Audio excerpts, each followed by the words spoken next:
Manchester United 1, Brighton 3. And there was a very good reason why I didn't do anything after the Southampton game, because I was pretty much expecting what happened today to unfold the way that it did.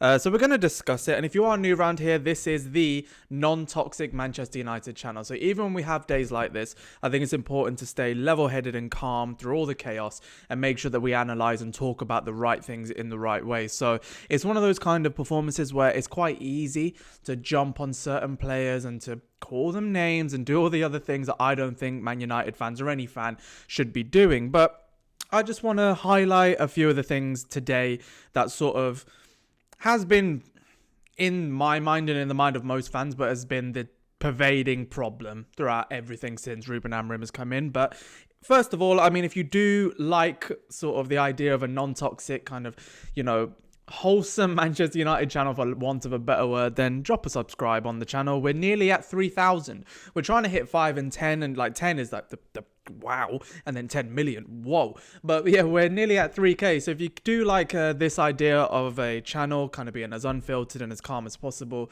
especially around Manchester United and football in general, then drop a subscribe and drop a like on the video if you enjoy what I have to say today. Well, there's nothing to like about the performance. I think we can all agree that it was a terrible day at the office for us. And I want to start on a bit of a somber note, because I think for me, the most deflating thing, and I said this before when we had a game after the lovely Kath Phillips had passed away, and I want to choose my words carefully because I didn't choose them properly then.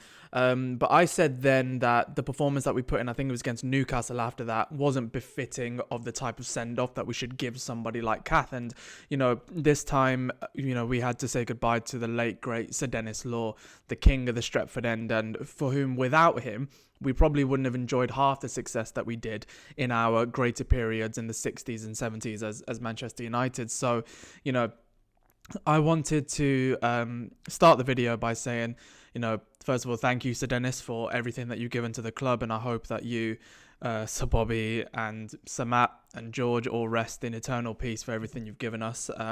And, this was the type of game where you would like there to be a sort of galvanizing aspect to the way that we play, because, we're sort of united in grief at that point. And you think, the one thing that we can do is really fight for everything on the pitch and send them off in the best way possible. For someone who gave their all to the club, that's a really great way to honor them. And the tributes before game were amazing, but that would have been a really lovely way to honor them as well, directly from the players. But what we ended up getting was a pretty abject physical performance, which doesn't befit the mentality of Manchester United, but also kind of the trajectory we were reaching against some of the bigger games we had this season. So it was just really sad. And at the end of the day, we've lost one of the greats of Manchester United, and the next game after that passing, we definitely did our best to honor him, like with our tributes, which really were beautiful. But from a performing point of view, we were outmaneuvered and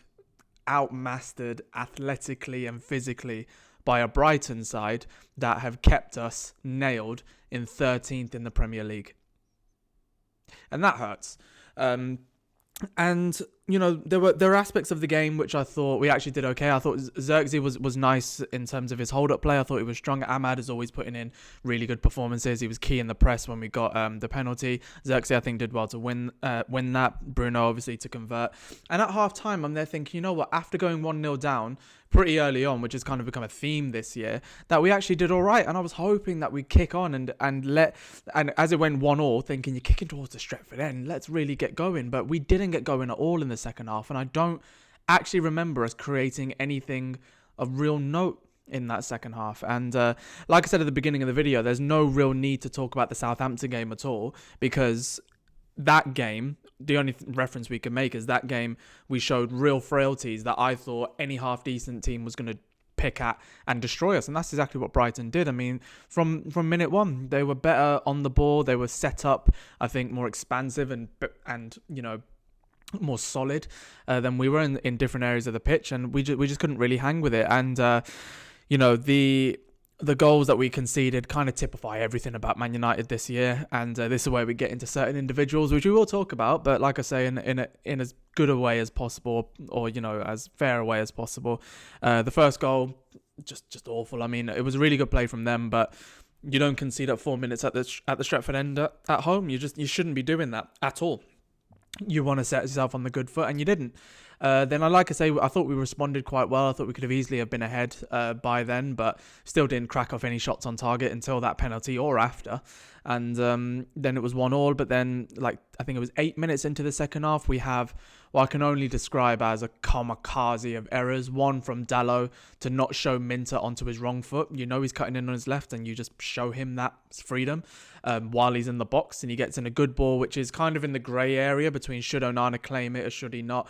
A better starting position means he claims it, and this is where we're going to get onto Onana in a second. But first of all, Mazraoui, nowhere near enough aggression to get ahead of your man and to do what you should have been doing. So there's all these people who can attest that I really like Mazraoui, and we all sort of do, but I think that was poor from him, and he had a poor game. I think as a right wing back was sort of showing the frailties of Maz, because he is the typical fullback who struggles to think like a wing back, and I want to be as fair with him as possible, but he was poor today for both goals, in fact.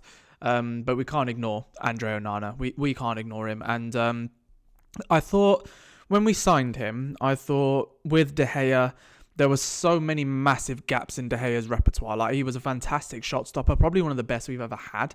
In fact, I'd hazard to say that he's probably the second best we've ever had as a shot stopper. I rate him higher than Van der Sar for when his time was at United.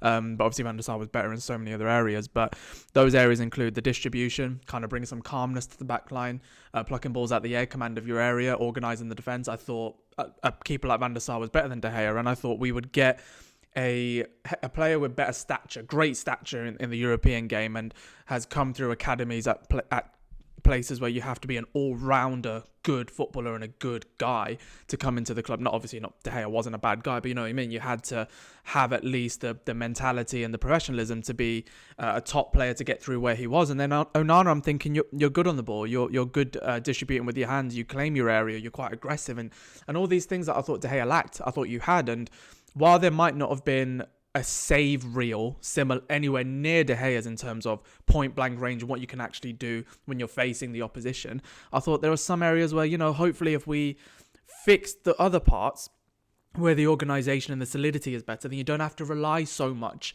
on those shot stopping abilities all the time.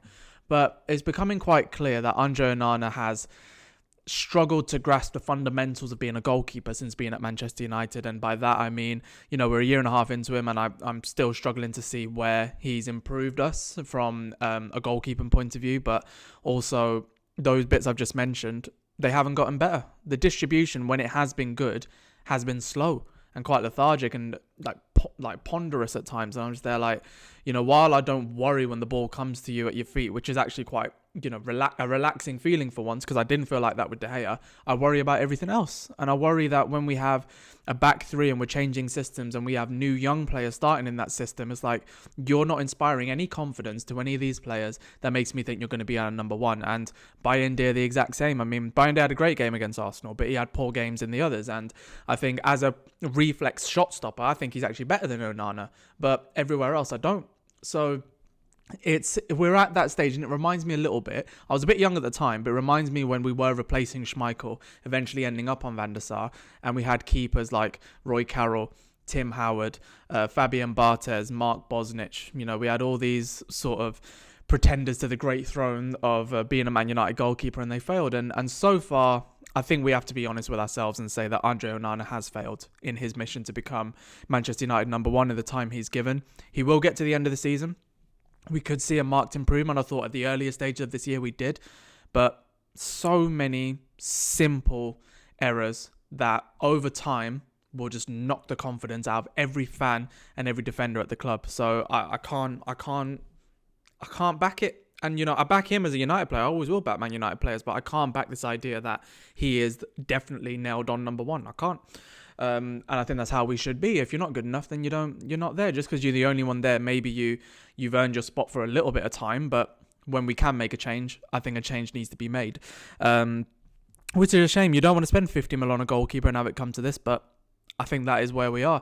And maybe because of PSR and all this, we might not get to where we are. And this is what leads to my final point that I want to round off the video on when it comes to Ruben Amorim, because I genuinely think if you think that Ruben Amorim is the problem, then I think you're the problem.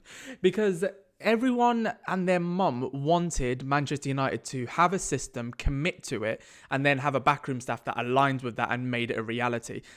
We're starting to see that with Ruben Amorim. Ruben Amorim clearly has a plan on what he wants his team to do. And we've got rumblings from above that they're into it and that's what they want as well. But so far, he's been given one of the worst squads we've had in decades, just in general, in terms of overall quality. In my lifetime, the worst attacking options that I've ever seen. And yet he's being tasked with making them work on a shoestring budget, which doesn't even allow him to bring in the key components for a system that is needed in order to make it work. Look, we talk about wing-backs all the time. We don't have a single natural wing-back at the club. And I'm trying to be fair with Ineos and saying, it would have been difficult to sack Ten Hag after an FA Cup win when this is the first summer that he's actually been fully backed in the right way, business-wise. So he might have deserved a bit of time. But then we've also heard that Ruben Amorim was plucked out of Sporting Lisbon and basically being told in November, either you come to Manchester United now or you don't. And I said that was good business as well because we ended up getting the man that we want. But now he's had 20-odd days in the transfer market, and no one has been brought in and no one has been let go. So right now, in the next 11 days, we're going to have to show that we are backing this man by getting certain players out, whether it's on a loan or on a transfer fee, and bringing in loans or transfers that actually suits him. Until we do that, I am giving leeway to Ruben Amorim to at least try and figure out who is going to fit his system and all this sort of stuff. But he has been given no real grounding of footing to actually succeed, and yet he's doing everything that he can. So the people to be blaming isn't the ones like him who are actually doing their best to rectify the issues that have been going on for years, but more so the issues that had gone on for years that have put us in this position. And I hope that he can turn it around. I mean, he's a type of manager I want to see turn it around at Manchester United, but you can't help but be disgustingly deflated at the fact that we've had, I think in our last 8 games, I think that's 5 losses and 2 draws in 90 minutes. And the one win was against Southampton at home, and we just about scraped that. There's no real great positives to take. And if anything, this game makes me feel a lot worse about everything that's gone. And even the positives from the Arsenal and Liverpool games, as an example, because it's proven that some of these players are turning it on when they want. Unacceptable. Completely unacceptable. And it'll be unacceptable to him. So if I do want to land on any sort of positive note from this, it is there's no one at the club that is going to be more annoyed than Ruben Amorim, but there's also no one at the club that is more well-equipped to deal with this sort of situation than Ruben Amorim right now. He is going to give it his all. He's going to do what he can. We can only back him. And I genuinely think it's going to be one of them seasons where we're going to be disgusting in the league like we have been, but also probably do well in the cups. So our next game is against Rangers, I believe. We need to win one of those big cups in order to salvage anything from this season to at least land in a good spot for next season, because, if we win any of the FA Cups or the Europa Leagues, then we're in a good cup competition at least to bring in money and, a fixture schedule that can at least attract bigger names. So it's not all doom and gloom, obviously, because we have Ruben Amorim, we are making changes. And I do suspect after this game, if anything, it's just spearheaded even more changes to happen by the end of January. What they'll look like, I don't know, but there will be some big moves. I can guarantee you there will be some big moves. And if there aren't, God help us. But that is where we're going to end the video. Like I say, I'm backing Ruben Amorim to the end, and I hope you are as well. Tough one to take today, but let's see where we go under this manager and take it from there. But thank you so much for watching this video. I'll be doing a video straight after the Rangers game as well. I'll try and do more straight after the game so that we can get a more raw analysis of everything that's going on at the time. But time permitting is obviously where it will change, and I'm trying to nail down a bit of a different space to do more diverse videos for you guys in the future. So drop a follow on the channel, subscribe if you are new, drop a like on the video if you're enjoying it, and I'll see you next time.